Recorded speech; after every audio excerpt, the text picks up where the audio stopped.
Media సోదరులకు నమస్కారం. ఈ కార్యక్రమం ముఖ్య ఉద్దేశం, మా కాపు కులంలో ఒక ఊరకుక్క ఒకటి పుట్టింది. అది ఇప్పటి నుంచి కాదు, మేము చిన్నప్పటి నుంచి చూస్తూ ఉన్నాం.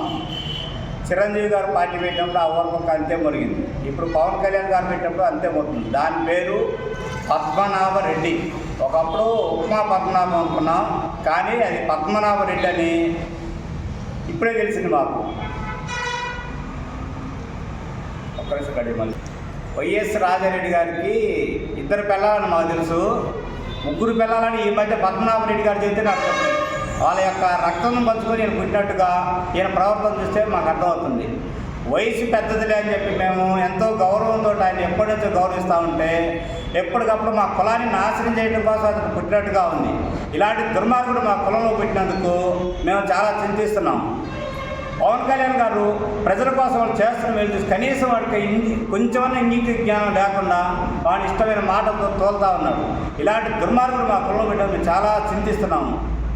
ఈ దుర్మార్గుడిని అతి త్వరలో మన రాష్ట్రం నుంచి పారదోలాలని మా కాపు కులం తరఫున అందరినీ వేడుకుంటూ జనసేన పార్టీ అధికార ప్రతినిధిగా నేను ఒక మాట చెప్తున్నాను.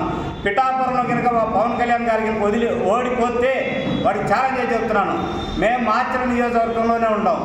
వాడు మనిషి జన్మ కింద ఎత్తితే మానవత్వం వాళ్ళలో ఉంటే పద్మనాభరెడ్డి గారు ఆ రోజు వాడు సూసైడ్ చేసుకొని చచ్చిపోవాలి మా పవన్ కళ్యాణ్ గెలిచిన రోజు అని కోరుకుంటూ ఈ అవకాశం ఇచ్చిన మీడియా సోదరులకి జై జనసేన.